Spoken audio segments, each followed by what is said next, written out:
brokering interest group and brokering governance working group of the RDA Research Data Alliance. Yeah.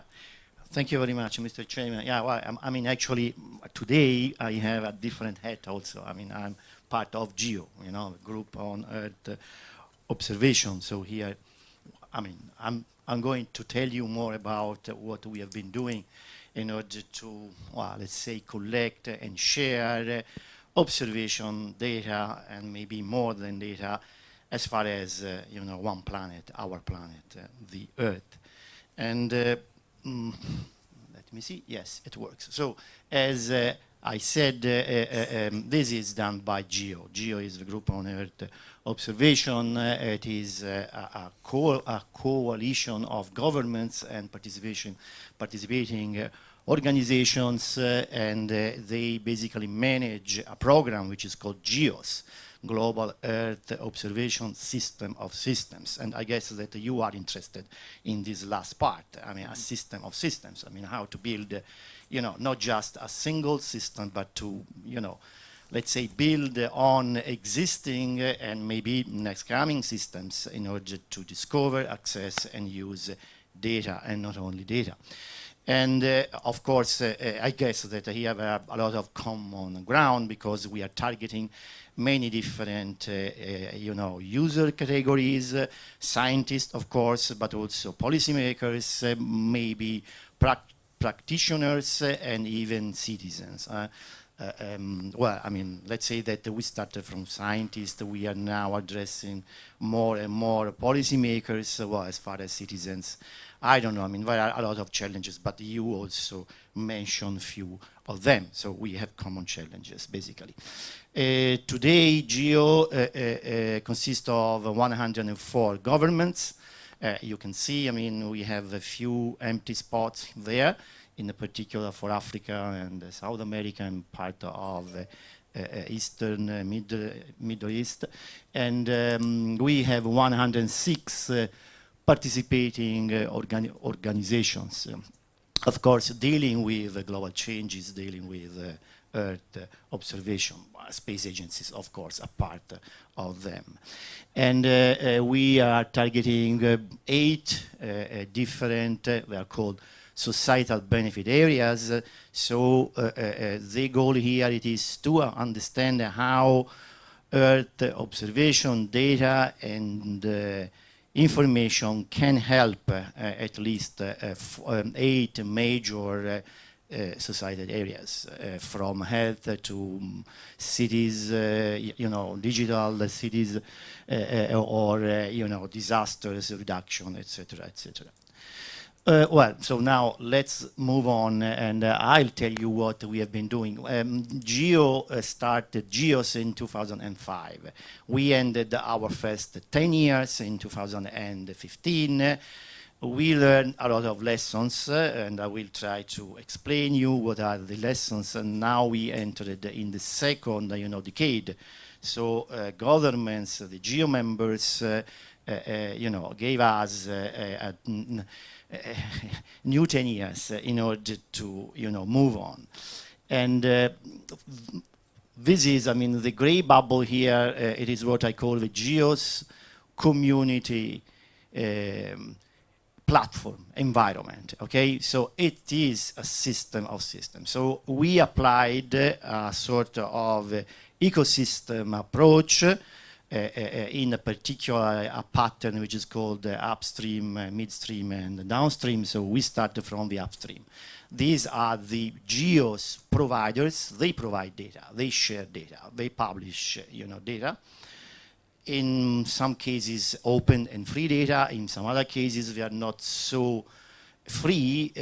So open. They are free, but they're not so open. And I will, you know, cover this. Clearly, they are doing that through internet, using, you know, web systems. So mainly, they are diverse. They have different scope. They have a different policy. They have their own, you know, business, but they are willing to share data. So that's the real key point, you know, for us. And this is what I mean, we call the supply system.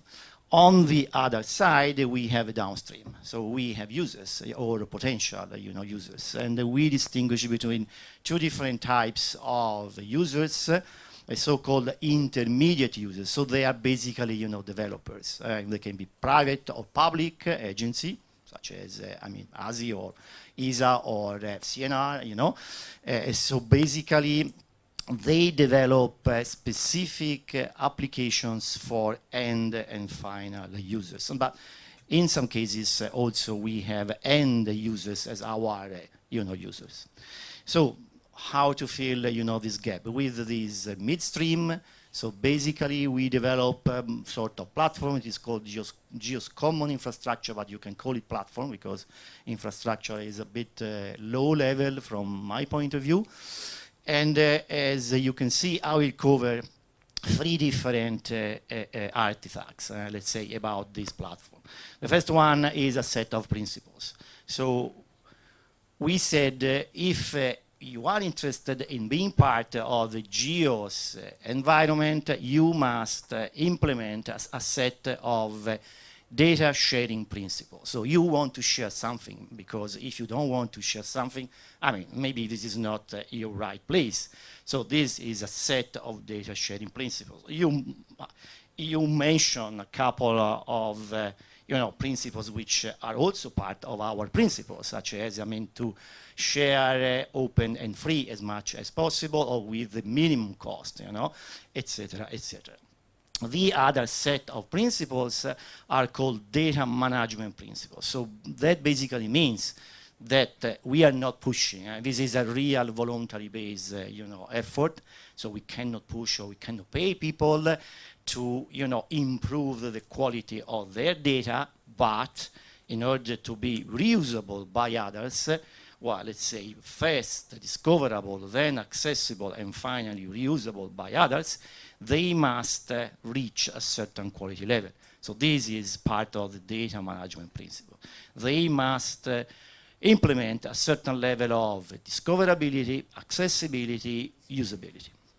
The final set of principles are about GEOS itself. So we say that GEOS, this bubble here, must implement a set of architecture principles to be open, to be fully interoperable, and to be, let's say, to be, let's say, evolvable. Because as also our colleague Pierre-Philippe, said, the landscape is always changing. We have technological disruptions. We have a lot of things that are changing. In 10 years, when we started in 2005, we had completely different technology. We were in the Web 1.0 era. Now we are in the Web 2.0, and we have been, working for Web 3.0. Semantics, ontology, etc.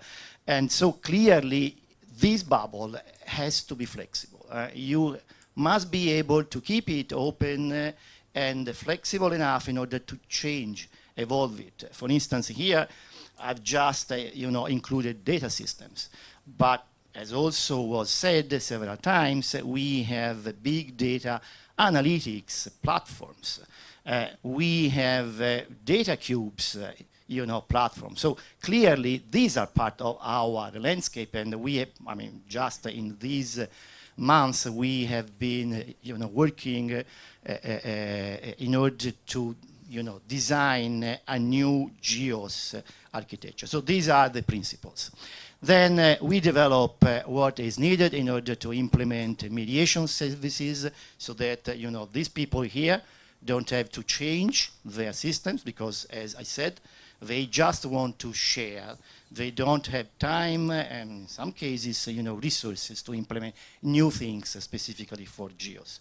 And on the other side, you have to expose APIs, so some specific interfaces in order to allow developers to develop their own application and serve final users. And then the GEOS portal.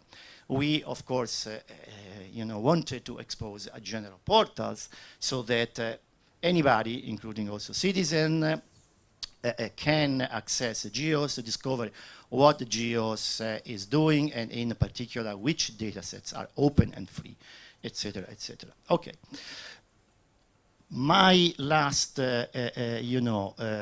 point on this slide, governance. We have learned several things, but one thing was particularly, important. When you build a system of systems like this, the governance is one of the key challenges.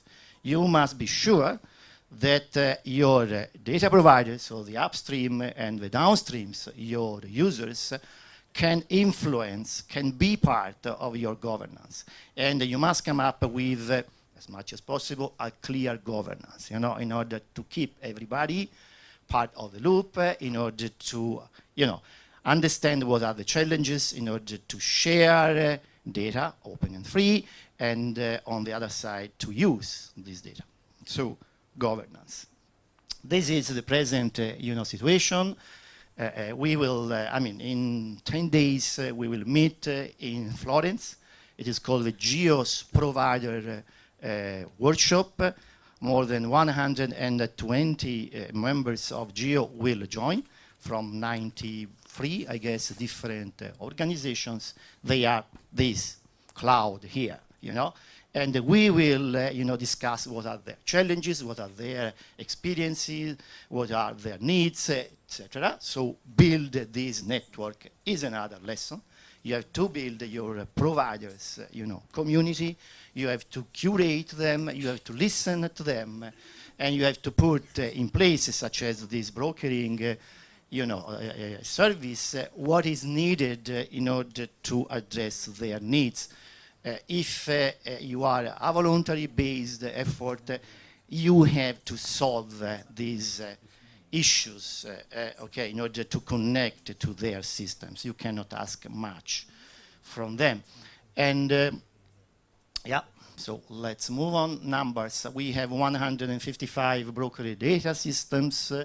They share about 45 million data sets. In terms of single files, they are 200 millions. And clearly they are different, of course. So this is why we had to move from a typical web, a pattern, what is called end-to-end, pattern, where you have the application directly accessing data, one or more data systems. This is typical web 1.0 to a web 2.0, approach. So here you have some, they are called community services and a new service tier. So you have you have 3 tiers now. This is GEOS, basically. Okay, let's move on. We had a lot of, discussion and experience with the GEOS portal, because clearly when you develop a general portal, you have always the same tenets. If it is too general, it is not much usable for specific needs. If it is too specific for some needs, it is not, it is not usable for the general public. So what is the right, position here? So this is why after 10 years now, we have a new and so-called enhanced GEOS portal, which is trying to serve both. This was developed by ESA, European Space Agency, and this is just the first phase you see here, 2016, the first phase of a complete, enhancement that will end in 2019. And this was also done with the support of the European Commission.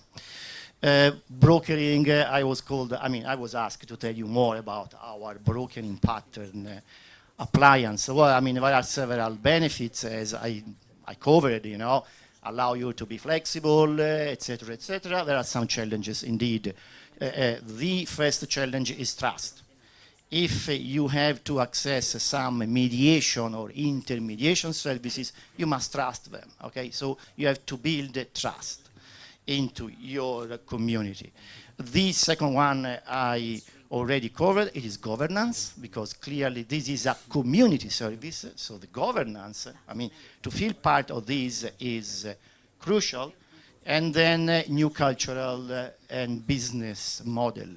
Clearly, I mean, you asked to move from a two-tier, a client-server approach, which is has been applied by scientists and by developers for the last 20 years. You ask them to move into a new era, the so-called Web 2.0 era, where, as Pierre-Philippe said, you use the web as the platform. So also was covered by the first speaker. You need to train, you need to educate scientists as well as students in order to move on. And okay, so this is my last slide. Key lessons. These are taken from the Geoplenary of 2015, so when we ended the first decade. Indeed, I mean, one of the main successes of GEOS was the creation of a common yet flexible structure for voluntary cooperation. This is the key point. But I mean, you know what this means. The second point, it is, of course, that we must share some. They are called, some principles. So we must share some principles, and here, of course, the data sharing and data management principles are very important. For instance, for us, we need in the next decade to implement more and to push, advocate more about these principles, appliance. Then we need, also another important point, it is to have this cooperation across the different societal areas. That's another important point. We don't have to develop silos. We have to try to, mix, combine in a very positive way, the knowledge, but also the, needs coming from the entire society. And of course, one particular challenge for the Earth, it is to fill the gap, historical technological gap between air and satellite-borne observation and in situ, but this multi-scale approach is crucial for us. The other point is about this platform. This platform, the plenary said, has greatly advanced Earth observation data interoperability.